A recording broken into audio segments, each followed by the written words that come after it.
გამარჯობა. სოფელი ლილო თბილისთან ახლოს მდებარეობს, თუმცა ახლა დედაქალაქის ნაწილად გაფორმდა. ლილო ნიშნავს თოვჭრელ ადგილს, ანუ ადგილს, სადაც თოვლი ალაგ-ალაგ ჩერდება. დღეს რამდენიმე წუთით შევჩერდებით ამ სოფელში. გავისურვებთ მის ცხოვრებას, საქმიანობას და იმ გლეხკაცის ჯერისევ ქართულ ღიღილს, რომელიც მიწას მარჩენალად თვლის და მომავალსაც თავისი გზნობით გასჭრეს. კეთილი იყოს ჩვენი სტუმრობა დიდ ლილოში.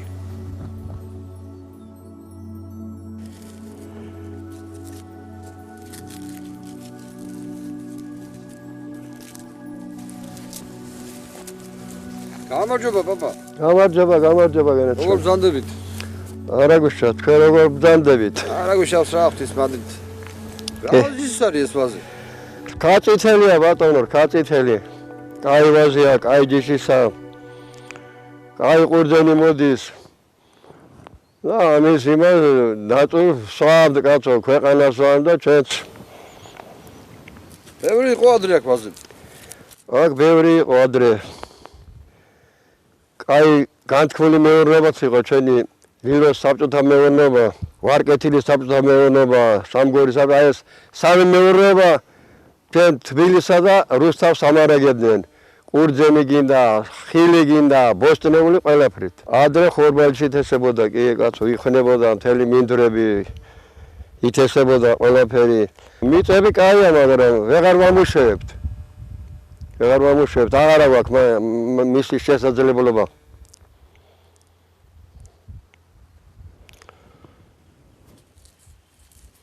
ბატონო. აი დავაკავეთ და ახლა ვასუფთავებთ. დიდები ხოლმე გამოსუფთავდეს კაცო,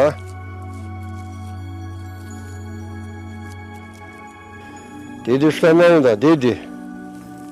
აბარა. აჰა.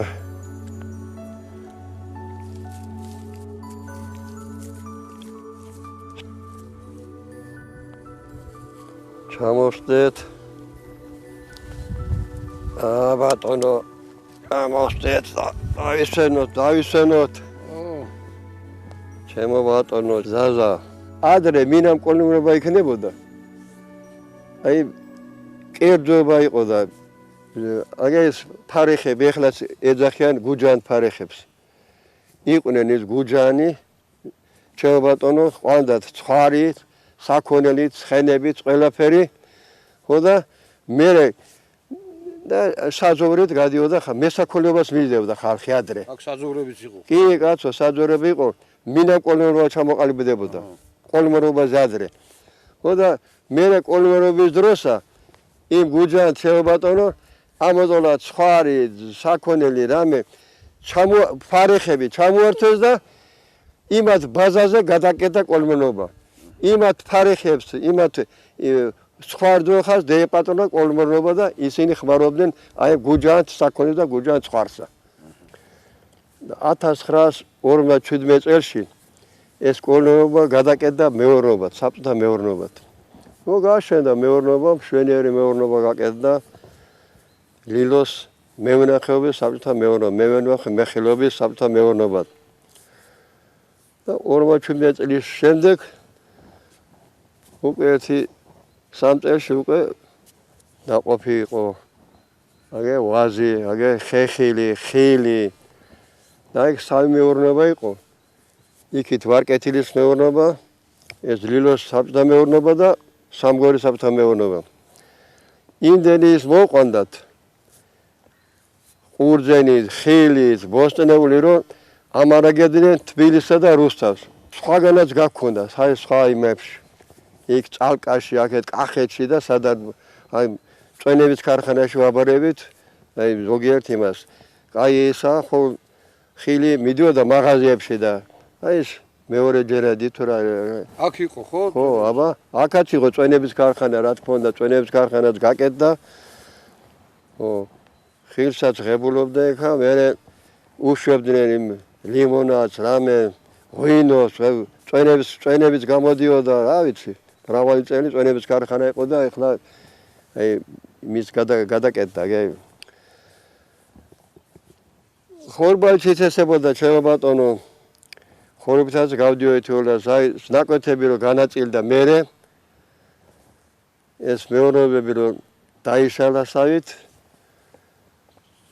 ეს ნაკვეთები იჯარით აიღეს განაწილდა ზოგს აი ვაზი შეხვდა ზოგს ხილი შეხვდა ზოგს აი მინდორი იყო არაფერი ხილი და იქ არ იყო ხეხილი ამას ხრამდით ვისაც შესაძლებლობა ჰქონდა თესამდით მოყვანდა ხორბალი ქერი რა ვიცი სიმინდი პოსტნეული და ბოლოს ესეც გაგვიჭირდა ვინედან ტექნიკა აღარ არის ბატონო ეს საწვავით გაძვირდა და აღარა გვაქვს იმის თავი რომ იმის შესაძლებლობა რომ დავიქირავოთ გაიგე ეს ტექნიკა ტრაქტორი იქნება თუ სათესი რამე მოხნა და ესა აგე იქით გვერდზე კიდე ის ეხლა ნაგავსაყრელის ისაქნეს გაგვიშენეს კაცო საცა ხორბასაც თესამდით რამე და მოდა არ უნდა დაშლილიყო გაიგე აი მეურნეობები აი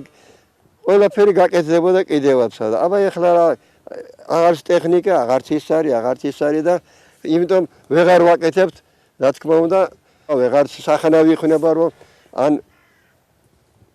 ხორბალი დაითესოს და ან სხვადასხვა რამეები კაცო და ვართ აი ესე აბა გამარჯობა შრომელებო გაუმარჯოს თუ მე მიგებთ მობძანდი კაცო მობძანდი შეგაიგათო შენა პატარა ხელცარელი ხო არ მოხოდი და შენ არ კაც ვინ არ მიიღებს კაცო შეგაიგათო შენა აი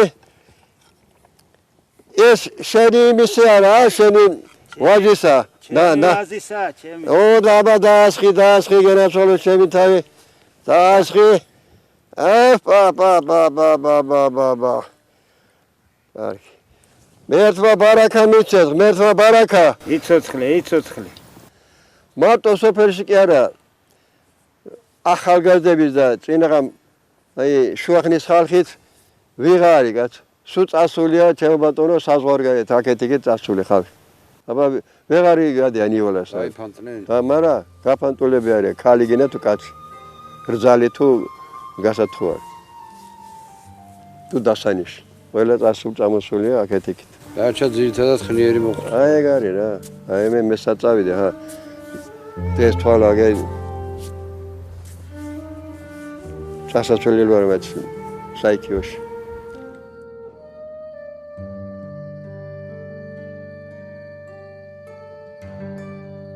ვენაცვალე დამწუროს აბა მიირთი გენაცვალე ჩემი თავი აი ეს რომიდან მოდის ვაჟიდან მოდის ადრე ჩემო ბატონო ჩვენ სოფელში რო თონე იყო თონე პური რო ცხებოდა გაიგე პური რო ცხებოდა იმის სული რატო ერთი 10 კილომეტრზე მიდიოდა 10 კილომეტრზე აბა შეადარე ახლა იმის მაშინდელი გამომცხარი პურის სული და დღევანდელი მაგრამ მაინც ამისი ნაბარავა დღეს მართალია მაგრამ რა შედარება კაცო მასე რო იყო ნამდვილის იყო აი ეს პური მე რო გითხარით აი ამ მიწაზე მოდიოდა ამ მიწაზე და აქედან სად არ გაიქონდათ ის ხორბალი გაიგე უმაღლესი ხორბალი მოდიოდა ამ ჩვენ მიწაზე დღეს კი აგე რეები კეთდება ბატონებო უწინ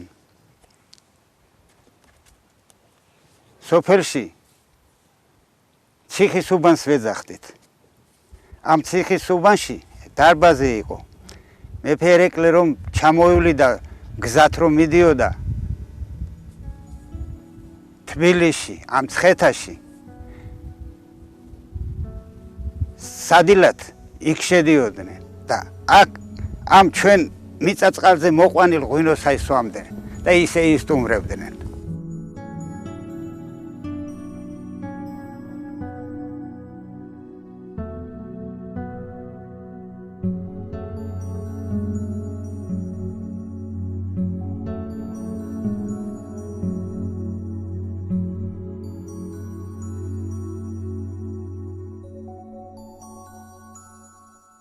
აი ეს არის ჩვენი ისტორიული დიდი ლილო. ამ დიდი ლილო ხალხის დღევანდელი გასაჭირდა გულის ტკივილის არის რომ დიდი ლილოს და ჩვენი წინაპრების მიერ სისხლით მორწყულ მიწაზე ყველაზე ნაყოფიერ მიწაზე, რომელსაც ჩვენი წინაპრები ხოდაბუნებს ეძახდნენ და ყველაზე კარგი ხორბალი მოდიოდა მიწაზე. დღევანდელ დღეს კერძო საკუთრებაში მყოფ მიწებზე, სადაც აქედანაც ხედავთ, რომ დათესილია ხორბლები. ნაწილი არის ნორიელი მოსახლეობის, ნაწილი დიდი ლილველები. შემოიჭრნენ და გადაგვიხნეს ეს მიწაწყალი. და აკეთებენ ნაგავსაყრელს. დღემდე თუ რა სახის ნაგავსაყრელი იქნება, როგორი იქნება, კაცი შვილმა არ იცის. ამ ჩვენ გულის ტკივილის ისიც აძლიერებს, რომ აქვე არის ისტორიული სამარხები. ამ ნაგავსაყრელის მოწყობის ადგილზე ცოტა ქვემოთ 100 მეტრიც არ არის, გაედინება სამგორის ზემო მაგისტრალური არხი, რომელიც ჩაედინება თბილისის ზღვაში და შემდეგ მიეწოდება მოსახლეობას. რაც ძალიან დიდ საფრთხეს შეუქმნის თბილისის მოსახლეობას. ამობენ, რომ უტილიზაცია დაწვა უნდა მოხდეს. ამ პლასმასის დაწვის შედეგად წარმოიქმნება ჰაერში მძიმე მეტალები, როგორც არის ტყვია და ვერცხლისწყალი, რაც არის სიმსივნური დაავადების წარმომქმნელი.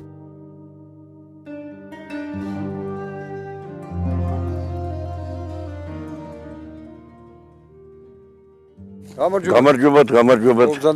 მადლობთ. თავად როგორ გეკითხოთ? კეთილი იყოს თქვენი მობრძანება. ცოცხლეთ. ეს ბაღები აქ სულ ეს ბაღები აქ არის 57 წლიდან. ვენახი ძირითადად იყო მევენახეობა, მეხილეობა და მებოსტნეობა, მერძეობა. ყველა სახის ყველაფერი ქონდა. ქონდა 1500 გექტარი ეს ძირითადად ვენახი და ბაღი.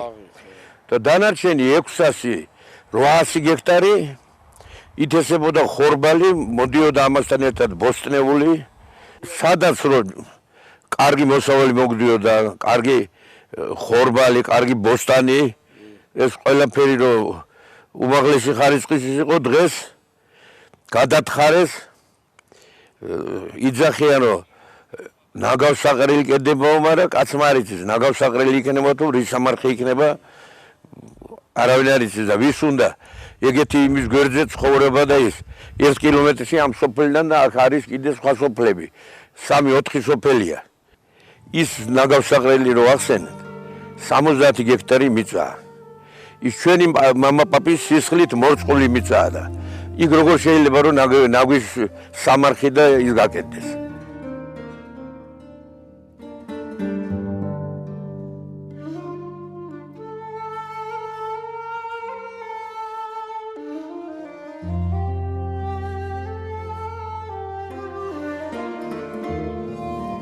არც კი ვიცი რა ვთქვა. რას წარმოვიდგენდი, რომ სოფელი დიდი ლილო საგაზაფხულო საქმიანობით არ იქნებოდა დაკავებული და თანაც ახალი სადარდებელი ექნებოდა.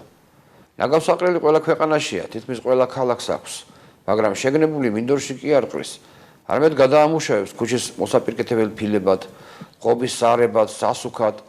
ამასთან არავითარ შემთხვევაში სავარგულს არ სპობს და სასმელი წყლის შენაკადსაც არიდებს. ამ შემთხვევაში თუ მართლა 70 ჰექტარი მიწა მოიჭრა სანაგვისათვის, ის კიდევ რამდენ ჰექტარ ნაყოფიერი მიწას აქცევს უვარგისად. სხვათა შორის ჩვენნაირ ქვეყნებში სახიფათო ნარჩენების საყრელები ეწყობა. სიტყვა მოიტანა და არ შემიძლია რომ არ თქვა. ახლო წარსულში კარგად განვითარებული ქვეყანა ვიყავით და საკუთარი თავის პატრონობაც შეგვეძლო. რაც შეეხება ეჭვს სახიფათო ნარჩენებზე, არ მინდა რომ გამართლდეს. მიწათმოქმედის დღევანდელი გადაცემა ცოტა განსხვავებული გამოვიდა. სოფლის ამბავი ასეთი იყო. ჩვენო ერთგულო მაყურებელო, ნუ მივცემთ ნაგავს წყალს, ნუ მოვფენთ მინდორსა თუ ტყეს ნაგვით. საქართველო არ არის ამის ღირსი. ახლა კი იზღა დამჩენია კეთილი სურვილებით დაგემშვიდობოთ. კარგად ბრძანდებოდეთ.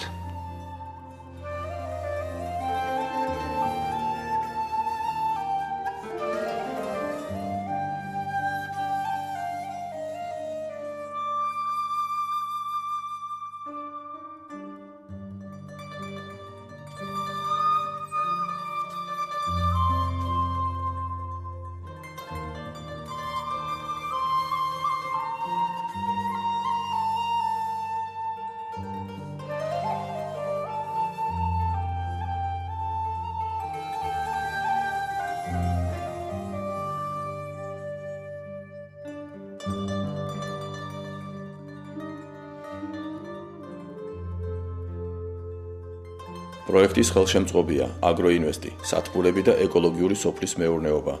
გლდანის წმინდა გიორგის ტაძრის სამკერვალო ჩოხა. სამაუწყებლო მხარდაჭერას ახორციელებს საქართველოს რეგიონულ მაუწყებელთა ასოციაცია.